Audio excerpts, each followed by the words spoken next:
नमस्कार मित्रांनो, श्री मराठी स्टोरीमध्ये आपल्या सर्वांचं मनपूर्वक स्वागत आहे. न कळत जुळले प्रेम भाग 12. आदित्य म्हणाला, आराध्या काका खूप मोठावाला थँक्यू. आराध्या आणि विजयरावांना मिठीत घेत बोलतो. आणि आई तुला तर स्पेशल थँक्स, कारण तू रियाला सून म्हणून ॲक्सेप्ट केलंस. आईच्या पाया पडत तिला मिठी मारतो. शीतलताई म्हणाली, मी तिला कधीच माझी सून म्हणून ॲक्सेप्ट करणार नाही. शीतलताई असं बोलल्यानंतर सर्वजण एकमेकांकडे आश्चर्याने बघायला लागतात. खास करून आदित्य. तो तर शीतलताईकडे डोळे फाडून बघत असतो. त्याला असं बघून शीतलताई बोलतात, अरे मी तिला माझी सून नाही तर माझी मुलगी म्हणून या घरात आणेल, कळलं बुद्धू. सुबोधराव म्हणाले, चला तर मग लागा आता तयारीला. आणि हो आराध्या, उद्या अजितला पण बोलावून घे. विजयराव तर आहेतच. मग आपण उद्या सायंकाळीच सिंग फॅमिलीला इथे बोलावून घेऊ आणि सर्व गोष्टींची अरेंजमेंट, व्हेन्यू सर्वच काही डिसाईड करून घेऊ.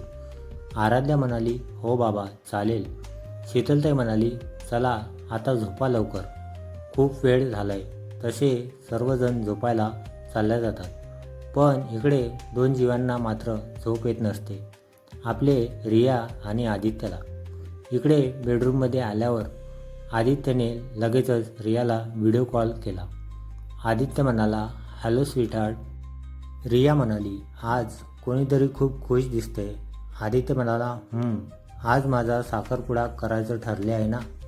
रिया म्हणाली, अच्छा, कोण आहे ती मूर्ख जी तुझ्यासोबत लग्न करत आहे. आदित्य म्हणाला, माझ्या होणाऱ्या बायकोला मूर्ख काय म्हणतेस ग? तो तर माझा स्वीट असा क्यूट असा ड्रॅक्युला आहे. रिया म्हणाली, आदित्य मार डालूंगी तुम्हें, अगर फिर से मुझे ड्रॅक्युला कहा तो. आदित्य म्हणाला, अगं एवढी किंचाळतेस काय? आणि असंही मी माझ्या होणाऱ्या बायकोला ड्रॅक्युला बोललो, तुला नाही समजलं? रिया म्हणाली, आय हेट यू. आदित्य म्हणाला, but I love you more then everything. Hey मेरी पंजाबन, मेरी लाइफ में आने के लिए शुक्रिया and 1000 of kisses to you. Riya लाजून खाली बघत असते. यार रिया, काय लाजतेस तू? I high love it. हृदयावर हात ठेवत बोलतो. रिया म्हणाली, stop it Aditya, but you know what, आजचा दिवस आपल्या दोघांचाही आयुष्यातील सर्वात आनंदाचा दिवस आहे.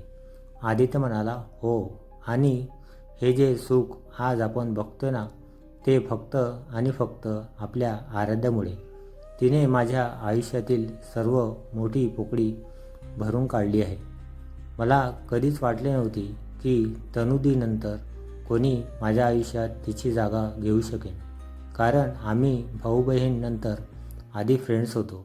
पण आराध्या आली आणि तिने कधी माझ्या आयुष्यात तनुदीची जागा घेतली ते कळलेच नाही मला. शी इज द बेस्ट. रिया म्हणाली, हो ती आहेच बेस्ट.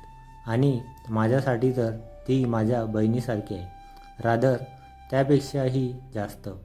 तिने माझ्या पदरात आज जगातील सर्वात मोठे सुख टाकले आहे. वयाने जरी छोटी असली ना आपल्यापेक्षा, तरी पण नेहमी समजूतदारपणे वागली आहे ती, अगदी मोठ्यांसारखी. आदित्य म्हणाला, हो खरंच खूप कमी वयात तिच्या एवढी मॅच्युरिटी आहे. रिया म्हणाली, आदित्य अभिषेक भाई येईल का आपल्या एंगेजमेंटसाठी? आदित्य म्हणाला, डोंट नो रिया, आई बाबा, डॅड आणि भाईला कॉल करणार आहे.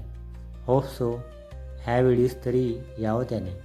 आणि आई, तिला तर मी चांगलाच ओळखतो. ह्या वेळेला ती भाईला काहीही करून बोलवेल आणि मी पण वाटेल ते करेल माझ्या भाईला इथे आणण्यासाठी. रिया म्हणाली, चलो it's too late now, bye. Aditya म्हणाला, ओ बाय काय बाय, असं रुकसुक, say I love you and after that give me a sweet kiss. Riya म्हणाली, okay, I love Aaradhya more than you. आणि हसतच फोन कट करते. नंतर आदित्यला मॅसेज करून गुड नाईट बोलून इमोजीस पाठवून झोपून जाते. दुसऱ्या दिवशी सिंग फॅमिली आणि सोनार फॅमिली एकत्र मिळून सर्व गोष्टींचे प्लॅनिंग करतात आणि सागर संगीत जेवणाचा कार्यक्रम आटपून सिंग फॅमिली घरी चालले जाते आणि विजयरावही नाशिकला परत जायला निघतात। इकडे महादेव मेन्शनमध्ये शीतलताई म्हणाली, अहो दादांशी बोललात का? सुबोधराव म्हणाले, कशाबद्दल? शीतलताई म्हणाली, अहो असं काय करताय? आदित्यच्या एंगेजमेंटबद्दल बोलत आहे मी। सुबोधराव म्हणाले, शीतल, दादाला विचारूनच सर्व केलं आहे आपण, आणि दादा हो म्हणाल्याशिवाय मी पुढे जाईन का? आणि दादा ही रियाला तिच्या फॅमिलीला पहिल्यापासून ओळखतो, त्यामुळे त्याची ह्या नात्यासाठी कधी नव्हतीच मुळी। शीतलताई म्हणाली, अहो मी त्याबद्दल नाही बोलत आहे, मी तर अभिबद्दल बोलत आहे। तुम्ही दादांना बोललात का अभिच्या इथे येण्याबाबत? सुबोधराव म्हणाले, हो बोललो आहे मी, पण मला नाही वाटत त्याचा काही फायदा होईल। शीतलताई म्हणाली, अहो काहीतरी करा ना, पोराला असं बघवत नाही हो, आणि आपल्या ब्रांचची हालत बघता त्याची इथे गरज आहे असं वाटते मला। त्या निमित्ताने तरी माझा मुलगा माझ्याजवळ असेल। आज 4 वर्ष झाली तो ना इथे आलाय ना आपल्या आईशी मनभरून बोलले। काळीज तुटते हो माझं त्याच्यासाठी, करा ना काहीतरी। माझ्या लेकाला मायेची गरज आहे, प्रेमाची गरज आहे। एवढे बोलून शीतलताई यांना अश्रू अनावर होऊन त्या ओक्साबोक्शी रडायला लागतात। सुबोधराव त्यांना धीर देत म्हणतात, शीतल सांभाळ स्वतःला, सर्व व्यवस्थित होईल, तुझा अभि येईल तुझ्याकडे। तेवढ्यात त्या दोघांचे संभाषण दुरून ऐकणारा आदित्य त्यांच्याजवळ येतो आणि शीतलताईकडे बघून बोलू लागतो, एंगेजमेंट आणि त्याला इमोशनल ब्लॅकमेल कसे करायचे हे तर तुला चांगलेच माहीत आहे। आईकडे बघत बोलतो। मग ते तिघंही एकमेकांकडे बघून स्मित करतात। सुबोधराव म्हणाले, आदित्य, आराध्या कुठे बाहेर गेली आहे का? आदित्य म्हणाला, हो बाबा, तुम्हाला तर माहीतच आहे, लेडीज आणि त्यांची शॉपिंग। ती आणि रिया गेल्या आहेत दोघी मॉलमध्ये, आणि आज बडीचा बकरा अजित आहे।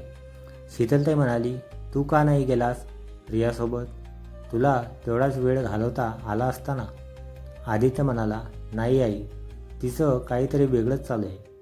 म्हणाली की मी माझे कपडे स्वतः चॉईस करून पाहिले घेऊन येते, आणि त्यानंतर तू जाऊन तुझे कपडे फायनल कर।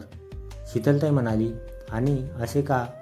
आदित्य म्हणाला, कारण तिचे असे म्हणणे आहे की मी तिची चॉईस रादर तिचे फेवरेट कलर ओळखून कपडे चॉईस करावे। इन शॉर्ट काय तर ती माझी परीक्षा बघत आहे की मी तिला कितपत ओळखतो।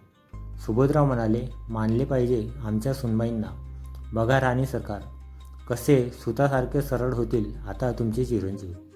आदित्य म्हणाला, बाबा ही आयडिया मुळात तिची नसणारच, कारण माझ्या रियाचे डोके कितपत चालते हे मला चांगले ठाऊक आहे, ह्या मागची मास्टर माइंड एकच आहे। सुबोधराव म्हणाले, आणि ती म्हणजे आराध्या, राईट? आदित्य म्हणाला, हो। शीतलताई म्हणाली, बरं ऐक, अरे कोणी मोनिका नावाची मुलगी आली होती थोड्या वेळापूर्वी आराध्याला भेटायला, म्हणाली उद्याला येते। आदित्य म्हणाला, अगं हो आई, आराध्यानेच बोलावले तिला। शीतलताई म्हणाली, का पण? आदित्य म्हणाला, अगं आई, माझ्या आणि रियासाठी काहीतरी सरप्राईज डान्स परफॉर्मन्स सादर करणार आहे म्हणाली एंगेजमेंटमध्ये, सो उद्यापासून डान्स प्रॅक्टिस सुरू होईल मॅडमची कदाचित, आणि त्यासाठी तिने त्या मोनिकाला बोलावले बहुतेक। ती मोनिका डान्स कोरिओग्राफर आहे ना? शीतलताई म्हणाली, असं आहे तर? सुबोधराव म्हणाले, मी काय म्हणतोय शीतल, तू पण माझ्यासाठी एक डान्स बसव ना? शीतलताई म्हणाली, हो का, बसवते हो। सुबोधराव म्हणाले, कोणत्या गाण्यावर नाचणार? शीतलताई म्हणाली, बुड्ढा मिल गया। आता पुढे काय होईल? अभिला पुण्याला बोलावण्यात आदित्य आणि फॅमिलीला यश येईल का? आदित्य आणि रियाच्या एंगेजमेंटमध्ये काय काय धमाल होईल बघूया पुढच्या भागामध्ये। हा भाग कसा वाटला कमेंट करून नक्की कळवा। व्हिडिओ आवडल्यास लाईक करा, शेअर करा, नवीन असाल तर चॅनलला सबस्क्राईब करा। धन्यवाद।